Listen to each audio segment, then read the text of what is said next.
E como já anunciamos aqui na abertura do programa, está conosco Marcos Schaier, que é o provedor e ainda administrador judicial da Santa Casa de Fernandópolis. Marcos, seja bem-vindo, bom dia. Obrigado, Cabreira. Obrigado a todos da Rádio Difusora. Obrigado a todos os ouvintes também pelo convite. Bom, Marcos, a gente exatamente fez o convite para você vir ao programa, porque nos últimos dias tem prosperado assim muitas informações na cidade e que acabam, vamos dizer assim, causando preocupação para a população. E eu gostaria então já de pronto da gente começar falando exatamente do que é verdade e do que não é verdade em torno de tudo que está se falando pela cidade sobre a nossa Santa Casa. Qual é a situação real hoje do nosso hospital? Perfeito, Cabreira. Primeiro, obrigado pelo espaço. Sempre importante para a gente esclarecer as situações, né? E esse tipo de conversa que vem acontecendo na cidade não ajuda em nada o trabalho ali de recuperação do hospital. A situação é a seguinte: alguns meses para fazer ano aí já, a gente teve um corte nos repasses, acho que vocês vão recordar, né? Veio a pandemia, teve um aumento de custo das coisas, etc. E a gente vinha avisando o poder público de maneira geral: olha, é uma situação complicada. Tudo bem. Fechamos o ano de 2021, entregamos o balanço de uma maneira, que é uma foto de 2021, né? De uma maneira decente, do lado administrativo falando, onde houve uma redução de dívida, houve superávit. De novo, é uma foto, não quer dizer que tinha sobrando dinheiro no final do ano, né?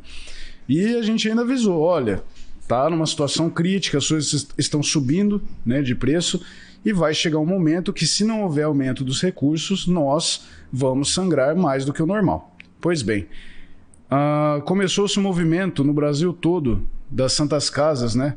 Chega de silêncio, se eu não me engano, onde as Santas Casas alegam, inclusive a nossa, apesar de não participarmos oficialmente do movimento, que o recurso está sendo insuficiente.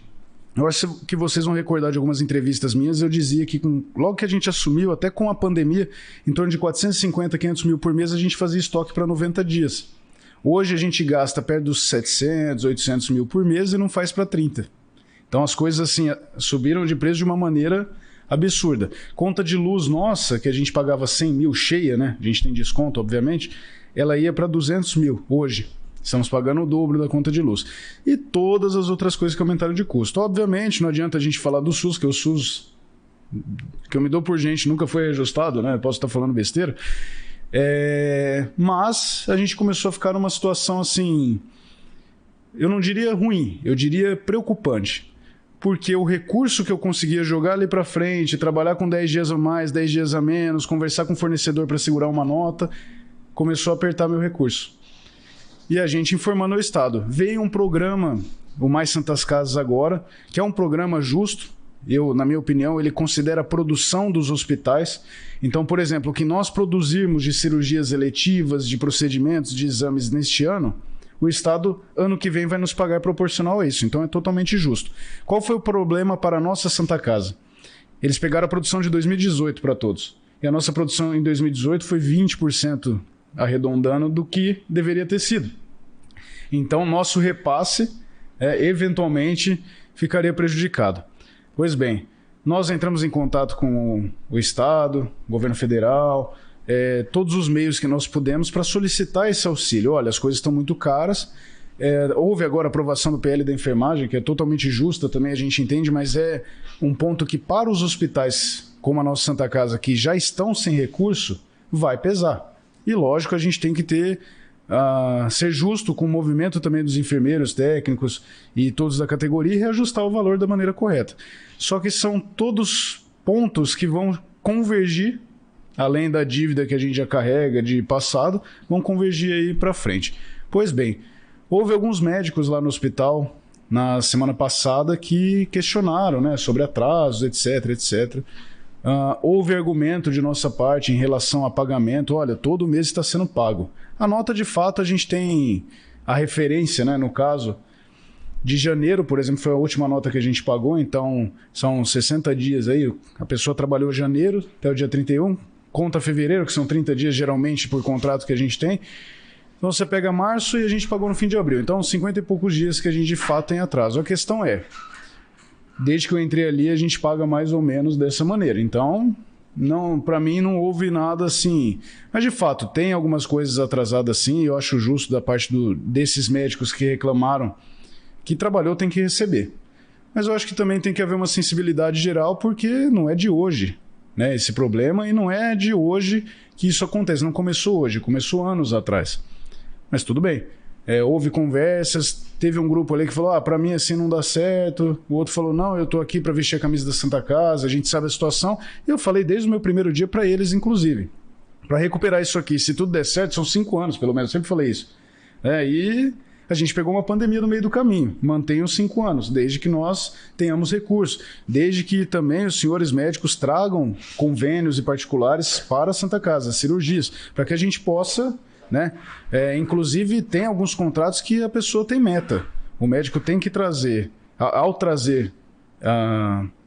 cumprir, X meta do SUS, se ele não cumprir essa meta das cirurgias eletivas e tudo, pode ser descontado algum valor dele, nunca foi descontado. Então são situações, como é que eu posso dizer, complicadas de ambos os lados, contratuais, etc, etc. A questão houve sim essa conversa, né? Uma pseudoparalisação de novo de alguns médicos lá. Houve reuniões de corpo clínico, foram reuniões tensas até entre os próprios médicos, né? Uns concordavam, outros discordavam. E a situação, a gente sempre foi muito transparente nisso, olha, a situação é essa. Inclusive na reunião que nós tivemos foi na terça-feira, dia 27, na segunda-feira nós já havíamos conseguido pagar o mês, né? Que foi dia 26 de abril. E aí eu falei, olha gente, ainda está sendo pago todo mês, eu entendo, sensibilizo com a situação, vamos fazer... andar ao hospital. Eu acho que a gente tem que voltar com as eletivas agora também, né? Então, a gente tem essa abertura ainda, mas estamos cobrando o poder público. A gente precisa desse recurso. E aí tivemos algumas reuniões com a DRS, com o Estado, inclusive ontem o pessoal da DRS passou para a gente que estava lá no gabinete do secretário de saúde para trazer esse recurso a mais. E é aquele argumento de sempre, né? A gente sabe que aqui tem os defeitos, sabe tudo que passou. Eu, pensando como poder público, acho que poderiam sim sensibilizar com a situação desde lá de trás, não é de hoje, e falar, não, essa Santa Casa está fazendo um trabalho de gestão, hoje os funcionários, os médicos que estão lá, apesar de todos os defeitos ainda que nós temos, está tocando, então a gente tem que ir lá e colocar dinheiro, e não cortar dinheiro, para que o hospital possa caminhar. Então a gente hoje nós temos uma reunião com a DRS, temos uma manhã na prefeitura, para que nós possamos alinhar esse ponto, por quê? Pode chegar um momento do hospital, se nós não tivermos esse auxílio, essa ajuda, que sim, vai ficar muito complicado. E aí sim, minha maior preocupação é não conseguir fechar o mês e não conseguir pagar ninguém.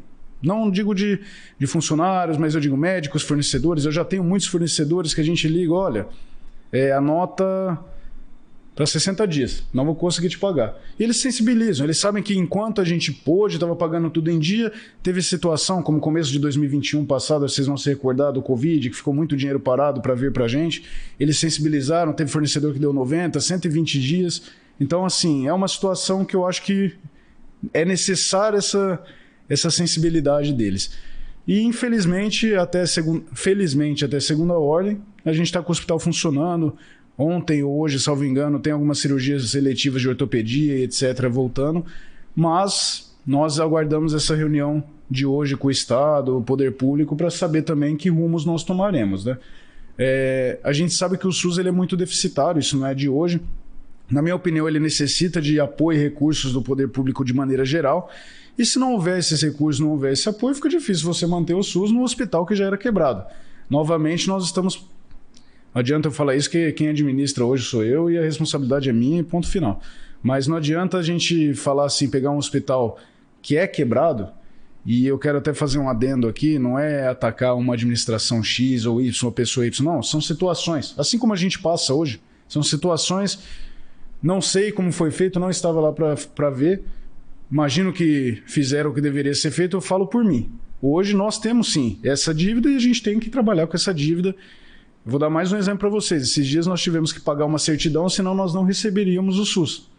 A certidão em atraso de dívidas assim passadas. 231 mil a gente pagou. É um valor para o hospital que é muito e ao mesmo tempo é pouco, porque eu não pago 1/5 da folha direito salarial. Mas ao mesmo tempo 231 mil a menos no caixa eu estaria pagando outras coisas, inclusive alguns plantões médicos. Então são situações complicadas sim. E é o que eu sempre falei, argumentei isso inclusive para o poder público. Nós fizemos mágica até agora com o recurso que nós tínhamos, modéstia à parte. Fizemos. Cortamos até onde não dava o recurso, otimizamos atendimentos, etc. E todo mundo que está aqui, que eu saiba, vestindo a camisa junto, trabalhando junto. Agora, eu não posso fazer milagre. Eu preciso que vocês... As coisas subiram muito, eu preciso que vocês... Não vai reajustar o SUS, mas nos deem alguma ajuda, algum auxílio nesse sentido. E no último bloco ele fez um resumão aí, botou mais ou menos uma geral da Santa Casa, Giovana Simioli. Você gostaria de abrir esse segundo bloco com alguma questão mais pontual?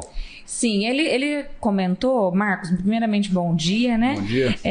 Ele comentou da questão da paralisação dos médicos, de uma possível paralisação, né? Isso foi cogitado aí algumas semanas atrás e foi cogitado novamente essa semana.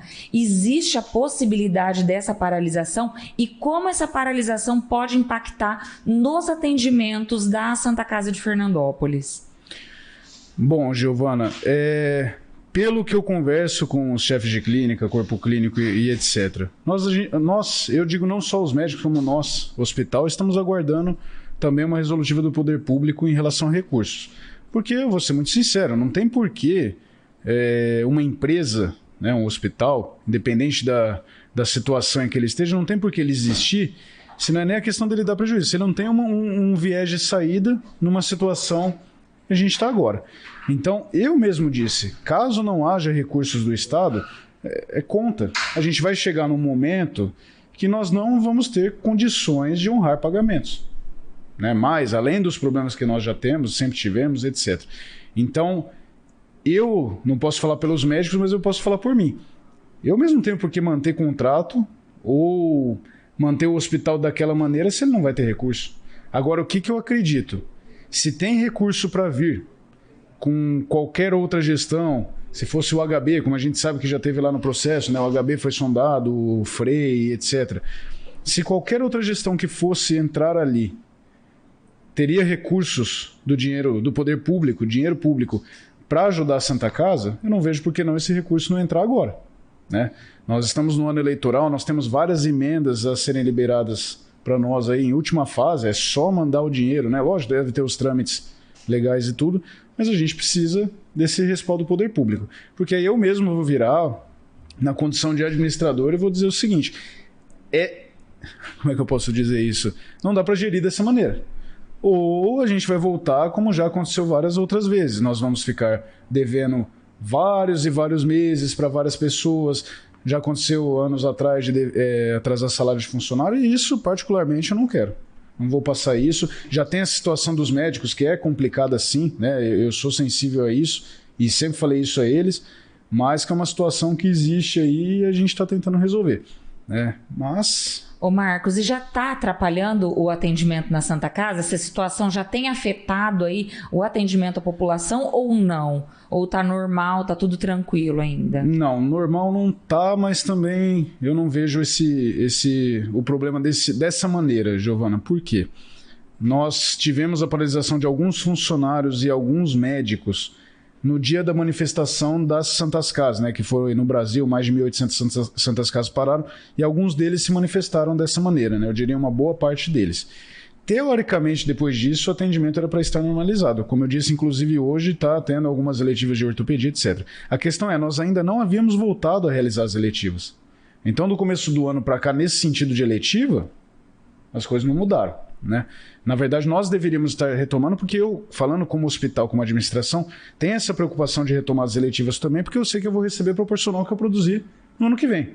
Então, quanto mais tempo eu demoro para voltar, pior é para mim, pior é para o munícipe, pior é para a população, enfim. Só que também a gente tem outras condições. No começo do ano, a gente teve aquela situação do Covid, até queriam que a gente abrisse leito, a gente alegou que não tem dinheiro, quem deveria mandar dinheiro era o poder público.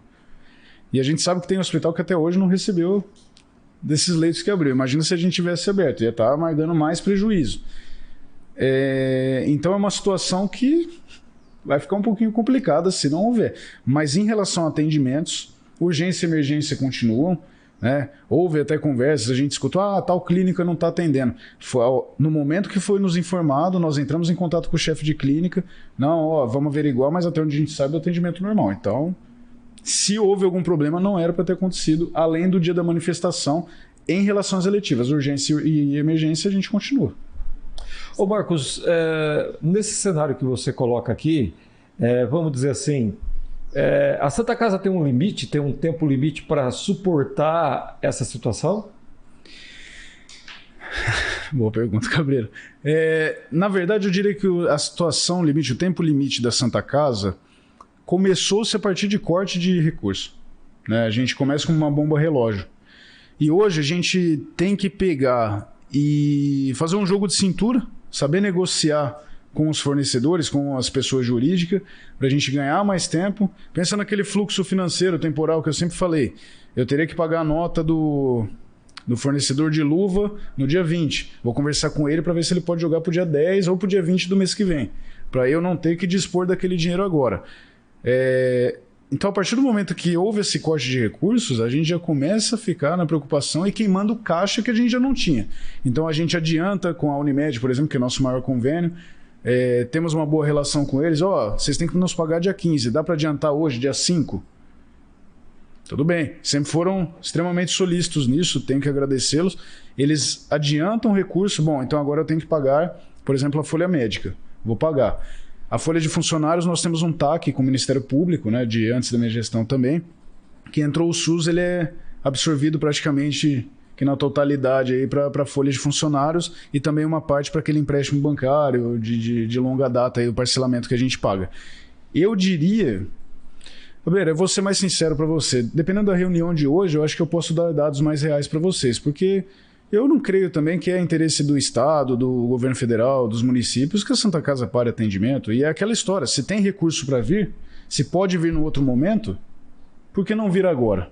Né? Vai esperar perto de eleição, se for o caso de ano eleitoral, se for esse o motivo. Eu não vejo algum motivo...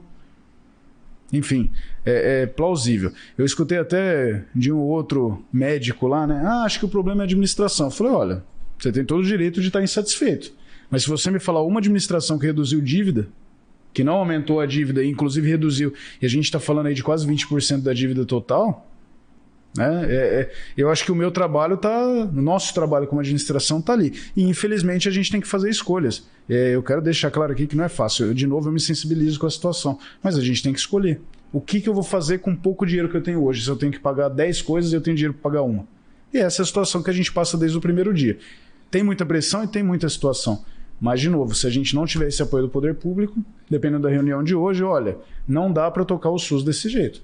Não dá para tocar o SUS desse jeito, agora a gente vai ter recurso e está aqui nosso plano de recuperação, como sempre houve. O papel da intervenção nesse aspecto, nós estamos sob intervenção na Santa Casa e já se fala até, né, no levantamento dessa situação aí. Por conta disso, desse momento, você acha que isso atrasa o processo de suspensão da intervenção? Eu acho, Cabreira, que a intervenção incomodou muita gente, falando como cidadão. Ela veio, na minha opinião, um dos principais objetivos para não só levantar a Santa Casa, né? Isso eu acho que em parte da parte de gestão foi demonstrado aí no último balanço, mas ela veio demonstrada na situação de denúncias, de eventuais corrupções que venham a ser denunciadas, provadas, etc. O que eu acredito é que a partir do momento que a Santa Casa não é mais utilizada da forma que ela possivelmente foi, e ela causa incômodo, e a gente está em ano eleitoral, eu acho que pode ser sim um empecilho, né? É muito mais complicado até para a gente, né? A gente chega em alguns gabinetes em Brasília, em São Paulo, e a gente até explicar para os deputados o que é uma intervenção judicial, porque a gente vê que tem deputado que fica meio assim, inclusive, né? Tem muito deputado que, nossa, é até mais tranquilo para eu enviar uma emenda para lá hoje, porque tem mais transparência, etc, etc. Mas tem os deputados que ficam mais, até não diria assustados, ficam surpresos com a situação. Então eu diria que a intervenção ela tem esse efeito sim. Por outro lado, nós recebemos muita emenda, não só o ano passado, como em 2020. Né? Eu diria até de áreas ali do Congresso, da Assembleia, que nós não recebíamos anteriormente. Então, por um lado, você tem essa perca, mas por outro lado, você está angariando novos, como é que eu posso dizer? Novas fontes, né? Novos olhares para a Santa Casa para um modelo de gestão diferente. Perfeito. Agora, Marcos, a gente sabe que essas emendas que você cita aí, emendas parlamentares, elas são emendas com dinheiro carimbado para determinadas funções. Não vem para, por exemplo, o caixa da Santa Casa, para ela, por exemplo, pagar uma emergência ali. Ela vem, por exemplo, para uma obra. Aí muita gente olha assim e fala assim, mas a Santa Casa está fazendo obra e dessa dificuldade? É por conta disso, né? Quer dizer, se o dinheiro viesse por um caixa único e que você pudesse trabalhar, seria diferente, né? Perfeito. Hoje tem um modelo de emenda chamado custeio. Ele é bem amplo, ele é bem abrangente. Então eu posso pagar desde folha médica, funcionários, medicamentos, conta de luz, telefone. Então tem essa brecha agora. Tem essa brecha agora. Antigamente tinha muita emenda de equipamentos, por exemplo, né? Os deputados mandavam. Aí você tinha toda a parte, né, de comprar o equipamento, deixar bonita a ala e etc. Hoje, até os próprios deputados e municípios, etc., viram muito mais a necessidade dos hospitais nem em relação a custeio. Porque é muito melhor para mim utilizar uma emenda de 300 mil, por exemplo, pagando energia elétrica, etc., e o dinheiro que eu gastaria ali pagar outras dívidas, outras contas, do que eu ir lá, às vezes vou comprar um monitor ali, um respirador, por exemplo, sendo que eu já tenho um número de respiradores. Quer dizer, tem um equipamento novo sem funcionar. Né? Perfeito. E a gente, se vocês forem muitos almoxarifados de municípios Brasil afora aí, vocês vão ver que tem muita coisa sucateada nova, né? Até triste. E é porque eu visitei um esses dias, eu vi cada equipamento, não vou falar na caixa, mas acabou de sair da caixa e está lá encostado porque ele já tem outro utilizando. Então, assim, essa maneira de repasse ela tem sido muito mais saudável para os hospitais. E, inclusive, tem muita verba que vem do governo federal, do governo estadual, dos municípios, que elas são carimbadas para certas situações, certos atendimentos, né? Como, por exemplo, o SAMU aqui, a prefeitura recebe um valor exclusivo para utilizar no SAMU, né? Então, a gente também tem alguns valores específicos nesse sentido. Certo. Ô Marcos, você citou que algum vereador questionou a questão da saída da Universidade Brasil, lá da Santa Casa. Isso teve algum impacto no atendimento, na sobrecarga desses médicos que atuam na Santa Casa, por esse questionamento que esse vereador fez? Ou não teve impacto nenhum, está tudo normal? Não, Giovana. Os alunos da universidade, né, nós somos um hospital de ensino e se tiver aluno lá dentro, para a gente é excelente. A questão é, o aluno que ajuda de fato, que pode pôr a mão na massa e coloca, e aliás, tocou a pandemia 99% para a gente, são os residentes médicos. O residente é um médico formado com CRM que está fazendo uma pós-graduação ali no hospital. E eu, se vocês me permitem o espaço, eu gostaria de deixar um elogio a todos os residentes, pelo menos do tempo que eu estou ali, que seguraram as pontas e seguram hoje. Sem residente, para mim, o hospital estaria numa situação bem complicada sim. Porque o residente da cirurgia geral, da clínica médica, ele está ali, ele sabe fazer procedimento, ele pode prescrever, ele é médico, e enfim, eles acabam nos auxiliando de uma maneira absurda. O aluno do internato, 5º e 6º ano, ele não só acabou de sair da sala de aula, né, até o 4º ano estava na sala de aula, então ele é muito cru ainda, muito fresco nesse sentido, como ele também não pode tomar conduta nem nada do tipo. Então tem muito médico, inclusive, que a gente escutou, que quanto menos aluno, melhor, no sentido de que ali para fazer o procedimento. Às vezes você tem 5, 10 alunos ali no procedimento, mais o residente, às vezes aluno de enfermagem, é um hospital de ensino, isso é natural, mas acaba atrapalhando. Na opinião deles. Eu já acho que faz parte do processo, é natural. Em relação à universidade, eu diria assim, de novo, né, isso está no processo. A gente é um hospital de ensino e está aberto para qualquer faculdade que queira vir fazer contrato conosco, conversar e etc. Né? Nós nunca fechamos as portas a ninguém. Passou-se muita situação complicada com a Universidade do Brasil especificamente também, de todos os lados eu diria, mas que enquanto nós tivermos os médicos residentes lá e tendo a possibilidade de receber alunos lá dentro, como a gente recebe hoje da FEF e da própria Universidade do Brasil, de enfermagem, de fisioterapia, eles continuam indo lá. Independente de qualquer problema, eles estão indo. Então, não vejo nenhum empecilho nesse sentido. Como se diz, não foi explodida nenhuma ponte nesse relacionamento? Nenhuma, né? Eu sempre disse, na minha opinião pessoal, não tem por que a universidade sair daqui. É complicado, é ruim, mas eles já têm, até por opção própria, pelo que eu já conversei com eles, de ter outros municípios para mandar os alunos para eles terem um campo de estágio diferente, né? É bom ter uma universidade lá dentro do hospital? Com certeza. É um projeto que eu tenho, eu sempre falei aqui também, de ensino e pesquisa, andar. Só que a gente volta naquela história de negociação de valores, eu também não posso ser omisso nessa situação, e aí eu diria até por situação de intervenção também, de chegar e aceitar um preço qualquer. Não que ele esteja oferecendo um preço qualquer, mas a gente tem que ter bases e negociação. Nós tivemos uma negociação bem decente no último dezembro agora, né? Mas ela não foi para frente.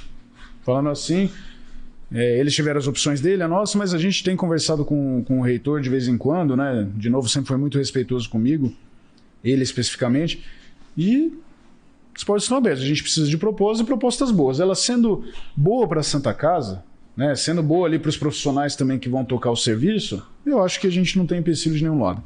Bom, Marcos, a gente agradece muito sua presença aqui na Rádio Difusora e a gente gostaria sempre de deixar esse microfone à sua disposição exatamente para colocar com clareza toda a situação e os passos que serão dados daqui para frente, exatamente para que a população se inteire do exato teor do que está acontecendo. Para evitar até, já que está tão na moda se falar em fake news aí, né? Evitar eventuais notícias que acabam causando mais confusão do que solução. Então a gente agradece demais e o microfone está exatamente aberto para você no tempo que desejar fazer os esclarecimentos necessários e fique à vontade também se você quiser colocar mais algum ponto aí que julgue necessário esclarecer. Obrigado de novo a vocês aqui da Difusora pelo espaço. Vocês sabem que eu sou muito grato porque vocês sempre foram muito corretos conosco também. Eu gostaria só de deixar um adendo. De novo, eu sempre escutei... você é filho de Fernandópolis, né? Uhum. Sempre aquele bairrismo e etc. E eu nunca vi com maus olhos. Eu sempre achei muito bonito isso. Eu nasci em São Paulo, lá, cidade enorme, você não tem um bairrismo, não tem como ter, né? É um negócio... E eu vim para cá, acabei ficando aqui até por causa do hospital, né? Por uma opção forçada, digamos assim. Já falei em outras entrevistas, tive minha filha aqui, então eu vejo a cidade com muito carinho, eu me senti adotado e adotei a cidade para mim. E eu acredito que, aí eu já vou para a parte de religião e etc. Cada um tem um propósito na vida e a gente escolhe os caminhos também. Eu escolhi estar lá dentro e, apesar de todos os problemas, eu garanto para vocês, domingo a domingo, eu penso em Santa Casa e a gente tem problema, lá é uma aventura diária. Todo dia é uma aventura nova. Só que o que eu vejo aqui, falando como pessoa de fora e ao mesmo tempo cidadão aqui do município, eu vejo que a gente tem muita desunião aqui. Eu sei que tem os interesses, interesse político, interesse financeiro, interesse de empresa. Todo mundo tem interesse, isso é natural, o ser humano é assim. Só que eu escuto muito falando de cidades vizinhas, que lá funciona, que a outra cidade funciona, que isso é melhor, porque lá tem isso, lá tem aquilo. Acho que vocês já ouviram aquela expressão, né? Quer mudar o mundo, arruma seu quarto primeiro, comece limpando sua casa. Eu acho que a gente, Fernandópolis, tem tudo para crescer. É uma cidade bonita, é bem localizada, tem pessoas de nome que saíram daqui, tem uma estrutura boa e tem pessoas inteligentes, tem empresas grandes, empresas fortes aqui, grupos fortes. Eu acho que a partir do momento que esses grupos, essas pessoas, essas empresas, olhar um pouquinho menos para o umbigo, olhar um pouquinho mais para a cidade em si, para a universidade, que é super importante, o hospital é super importante, prefeitura, usina, tudo é importante. Quando nós tivemos as negociações com a Universidade do Brasil, por exemplo, eu vi muita gente tomando lado. Porque a universidade, e lógico, faz parte da negociação, a universidade, nós vamos sair de Fernandópolis, né? A gente também apertando a negociação faz parte. Quem nunca participou de uma negociação grande assim, faz parte. É ruim, ninguém quer perder, e eu sempre falei isso publicamente, inclusive. Não quero que ele saia. Mas também eu tenho que olhar pelo lado do hospital. Não vou ser omisso nesse sentido. Só que eu acho que tem o meio termo. Tem a maneira de construir, tem a maneira de todo mundo construir, fazer um trabalho decente, fazer esse hospital voar. Fazer a faculdade voar, fazer a cidade voar, fazer as empresas de maneira geral voarem. E enquanto nós tivermos essa desunião ou pessoas olhando para o próprio umbigo, não vai andar. A realidade é essa. A gente vai continuar vendo os vizinhos crescerem, a gente vai continuar vendo a grama do vizinho cada vez mais verde e a nossa grama aqui apodrecendo. Eu sempre falei para alguns profissionais ali da Santa Casa o seguinte, lá atrás, o que eu vejo hoje de problema crônico? Não adianta vir aqui buscar o dinheiro do SUS ou alguma coisa no sentido. Alguns poucos profissionais, tá? Eu tive essa conversa. Você vir buscar o leite da vaca, Santa Casa Fernandópolis, pega todo o leite e na hora que você pode trazer o capim para ela se alimentar e dar mais leite, você joga ali na vaca Santa Casa Votuporanga, Santa Casa Jales, Santa Casa Santa Fé. No vizinho, né? No vizinho. Aí sim, a hora que aquela vaca estiver magrinha e não dando mais leite, você vai falar, pô, dono da vaca, você não está cuidando bem da vaca. Mas não é bem assim. Não é só o dono da vaca. Eu acho que é um conjunto de coisas. É o dono da propriedade, são as pessoas que podem levar o capim para a vaca, e é um conjunto de coisas, né? De novo, é uma empresa enorme que não vai ser hoje, nesse momento que a gente vai arrumar. Se Deus quiser, daqui a alguns anos ela vai estar redonda. Se Deus quiser, estamos trabalhando para isso. Mas, retornando e finalizando, eu acredito que nós precisamos desse tipo de união. Enquanto nós não tivermos isso na cidade, enquanto isso não acontecer aqui, trabalhar em prol, eu acabei de dar o exemplo. Se o Estado, o governo federal, eles podem mandar recursos para a Santa Casa em outro momento, num momento em que seja mais próximo de eleição, ou haja algum outro interesse político, aí eu digo acima de governo federal, governo estadual, porque também vejo que é natural, a política funciona assim, eu não vejo por que não mandar agora. Porque o hospital, em termos de administração, está rodando. Então, manda o dinheiro, a gente consegue tocar o hospital, tem ajuda, tem recurso. Eu vi alguns vereadores fazendo críticas válidas, tá? Eu acho que é válido, sim, com a razão deles. Mas eu acho que, ao mesmo tempo, eles também poderiam, como tem vereador que faz isso, muitos deles, tá? Não tenho nada contra nenhum deles, pelo contrário, sempre tive um ótimo acesso e uma ótima relação com eles. Mas trabalhar para vir mais recursos para o hospital. Eu acho que aí é diferente a história. A gente pode cobrar também de uma outra maneira. Nos cobrar também. Então, a partir do momento que a gente tiver essa união e todo mundo trabalhando com esses objetivos, as coisas ficam verdinhas aqui também, e aí a gente vai poder falar lá atrás, nossa, a gente ficava um contra o outro quando podia estar crescendo junto, né? Simples. Esse é o meu assim. recado. É bem simples. Marcos, muito obrigado. E o microfone sempre à disposição. Muito obrigado a todos, obrigado a todos os ouvintes também. Nós conversamos com o provedor e administrador judicial da Santa Casa de Fernandópolis, Marcos Schaier. Rotativa no ar.